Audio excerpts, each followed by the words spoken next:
हर महीने एमफी के आंकड़े आते हैं, हम ट्रेंड्स पर चर्चा भी करते हैं कि आखिरकार महीना दर महीना जो ये निवेश के आंकड़े हैं इनकी अहमियत क्या है। इनफैक्ट शेयर बाजार को नई ऊंचाइयों पर चढ़ते तो हमने बस जुलाई में ही देखा है, जो हमने रिकॉर्ड हाई देखा। तो वो शायद एग्जैक्ट आंकड़े हम जो म्यूचुअल फंड के हैं उसमें ना देख पाए, बट फिर भी अगर एक मोटा मोटी समझें फिरोज इन फिगर्स को, जो कि जून के आंकड़े कहते हैं, क्योंकि जो नेट आउटफ्लो है वो 2022 करोड़ का रहा है और इक्विटी में पिछले बार के मुकाबले जो निवेश है वो बढ़ा है। तो कैसे समझे इनको? स्वाति जी नमस्कार। पॉइंट वन ये है कि देखिए अब इक्विटी के जो इन्फ्लोस आ रहे हैं वो दो माध्यम से आते हैं। एक एसआईपी के माध्यम से आते हैं, दूसरा जो बड़े लोग एचएनआई जो होते हैं या फिर मैस एफ्लुएंट जिनको कहते हैं या एफ्लुएंट जिनको कहते हैं, वो खरीदते बेचते हैं लमसम में। तो ये दोनों का आंकड़े का मिश्रण है 8,600 करोड़।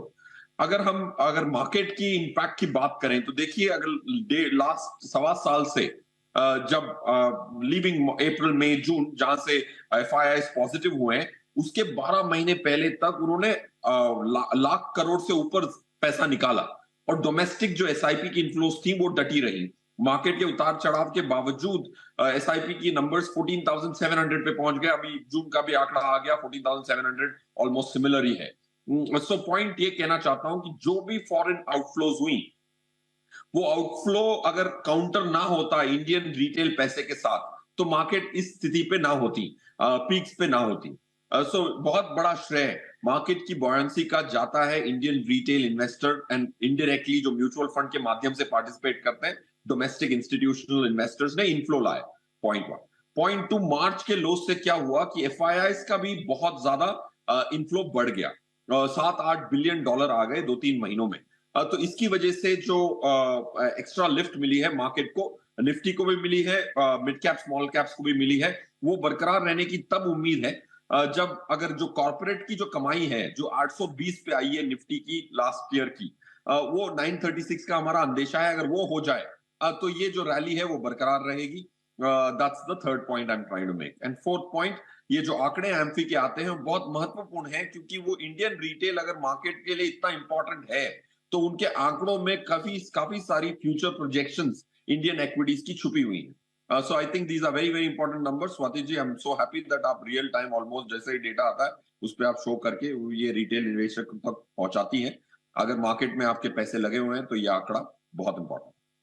इनफैक्ट फिरोज, जहां पर निवेश आया small cap, value Contra, mid cap, large and mid cap, multi cap में हमने अच्छा इन्वेस्टमेंट देखा है, पर लार्ज कैप का क्या? लार्ज कैप में 2000 करोड़ से ज्यादा आउटफ्लो हमने देखा है और ये कंसेक्यूटिवली हमने देखा है पिछले कुछ महीनों में। लार्ज कैप में कैटेगरी में सुस्ती की बड़ी वजह क्या हो सकती है? स्वाति जी देखिए, ये जो आंकड़े हैं लास्ट 6 महीने से देख रहे हैं हम, तो ये बहुत क्लियरली इंडिकेट कर रहा है कि इंडियन रिटेल इन्वेस्टर और इंडियन म्यूचुअल फंड इन्वेस्टर थोड़ा ज्यादा स्मार्ट हो रहे हैं। I will come to your pointed question Swati ji. जैसे आपने कहा कि स्मॉल कैप में काफी पैसा आ रहा है, स्मॉल कैप में पैसा आ रहा है और लास्ट 5 इयर्स की अगर आप स्मॉल कैप की परफॉर्मेंस देखें तो निफ्टी से अंडर परफॉर्म किया है। स्मॉल कैप बहुत बहुत सारे इंडिसेस हैं।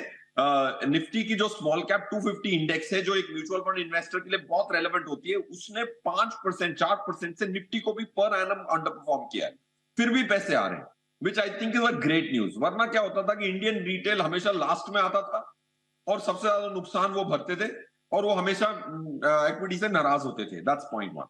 अब लार्ज कैप कैटेगरी के साथ आउटफ्लो क्यों हो रहा है? क्योंकि एक इन्वेस्टर समझ चुका है कि लार्ज कैप फंड और लार्ज कैप स्टॉक में जमीन आसमान का अंतर है। लार्ज कैप फंड रखे बगैर भी आप लार्ज कैप स्टॉकों में अपना निवेश 50-60% निवेश लार्ज कैप स्टॉकों में रख सकते हैं।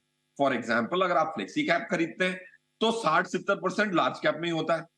मल्टी कैप खरीदते हैं तो उसमें भी 40-50% भी लार्ज कैप होता है। तो ये इन्वेस्टर समझ चुके हैं कि लार्ज कैप स्टॉक में पार्टिसिपेट करने का सिर्फ एकमात्र जरिया नहीं है लार्ज कैप फंड।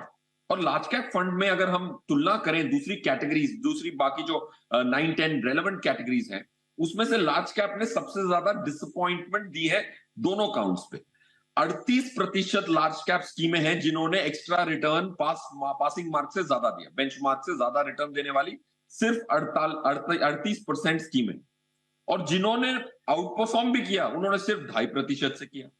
अगर आप मल्टी कैप से कंपेयर करें तो 55% of the schemes in multi cap ने आउट परफॉर्म किया निफ्टी को, और 5% से पर एनम आउट परफॉर्म किया। तो इसीलिए लार्ज कैप में आउटफ्लोस कंटिन्यू रहेंगी, because numbers deserve that outflow, क्योंकि उनका प्रदर्शन दूसरे के मुकाबले अच्छा नहीं था। एंड आई थिंक हमें प्रिपेयर होना चाहिए, जो सबसे बड़ी कैटेगरी है उसमें आउटफ्लो होगा, और रिटेल निवेशक अच्छी कैटेगरियों में पैसा लगा रहे हैं, ताकि वो पैसा बनाएंगे तो और विश्वास बढ़ेगा, और विश्वास बढ़ेगा तो इक्विटी मार्केट को और फायदा होगा। आइए बात करते हैं डेट कैटेगरी की। जून के एमपी के आंकड़े डेट बाजार में निवेश के लिहाज से कैसे रहे, इसको भी जरा समझते हैं। अब कुछ सुस्त निवेश रहा फिरोज डेट फंड में, क्योंकि मई में जो हमने 45,000 करोड़ के पार निवेश आता देखा था डेट में, उसमें 14,135 करोड़, बहुत एग्जैक्ट फिगर्स में कोट कर रही हूं, उतना निवेश बाहर गया, आउटफ्लो हुआ है जून के महीने में डेट फंड्स में। तो कुल मिलाकर एक महीने में मतलब 130% का आउटफ्लो डेट फंड में रहा। डेट फंड में सुस्त निवेश की बड़ी वजह आपको क्या नजर आ रही है? स्वाति जी, डेट के जो आंकड़े आते हैं ना, उसमें ज्यादा फाइन प्रिंट ज्यादा पढ़ने को नहीं होता है, क्योंकि जो कॉर्पोरेट्स होते हैं ना, वो अपने पैसे निकालते हैं, डालते हैं। और आज अगर हम इंडिविजुअल डेट इन्वेस्टर्स का जो आंकड़ा मैंने देखा था लास्ट टाइम, 56 लाख इन्वेस्टर्स हैं बस, इंडिविजुअल इन्वेस्टर्स। और टैक्सेशन चेंज अभी हुआ है सेक्शन 50A के तहत, अब डेट फंड्स की टैक्सेशन बहुत बदल गई है। Almost marginal tax rate FD की तरह देना पड़ेगा, भले ही 5 साल होल्ड कर लो, 10 साल होल्ड कर लो, इंडेक्सेशन का फायदा भी चला गया। सो इसमें मैं ज्यादा रीड नहीं कर रहा हूं करंटली, बिकॉज एक ट्रेंड अगर पता लगनी है तो नई टैक्स रिजीम में इंडिविजुअल इन्वेस्टर्स क्या बर्ताव कर रहे हैं उसका समझना जरूरी है। और ये 3 महीने के आंकड़े is not conclusive enough, that's point 1। Point 2, debt की जो रिटर्न्स हैं मेरे हिसाब से बहुत अट्रैक्टिव है।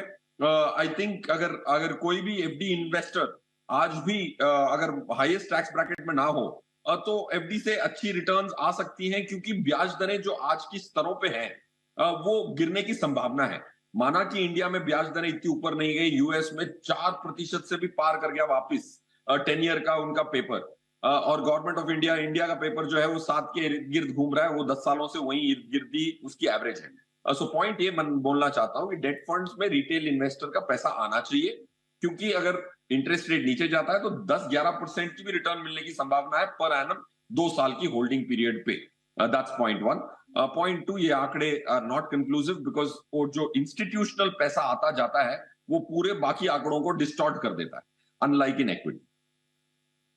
इनफैक्ट अब जानना जरूरी है शो के अंत में कि निवेश के मौके बन कहां पर रहे हैं। फिरोज, बाजार एट लाइफ टाइम हाई हमने देखा, और जैसा ट्रेंड बता रहा हो, जैसा आपने आंकड़े भी कोट किए, स्मॉल कैप स्पेस है जो काफी ज्यादा एक्साइटिंग लग रहा है।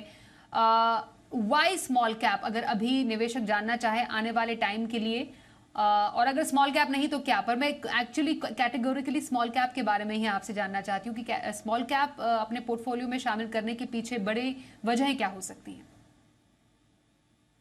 3-4 कारण है Swati ji, if I have to pointedly tell you.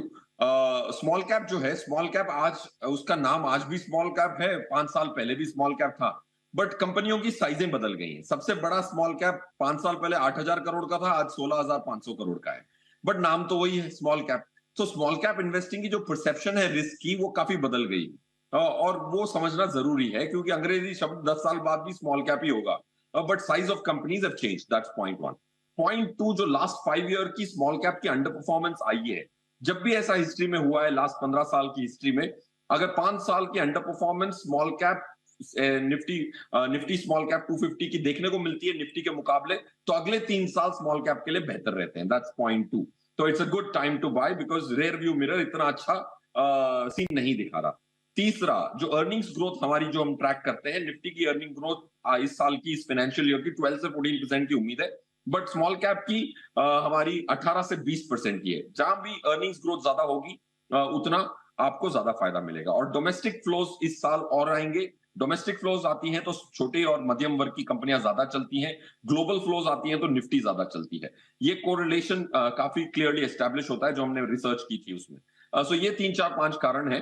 But I think सबसे इंपॉर्टेंट चीज है एक्सपेक्टेशन। इन्वेस्टर आज भी जब मैं मिलता हूं डेली बेसिस पे, उनकी उम्मीदें जो है बहुत मिसप्लेस्ड है। अगर आप स्मॉल कैप में इन्वेस्ट कर रहे हैं तो 3 से 5 साल आपको रहना पड़ेगा।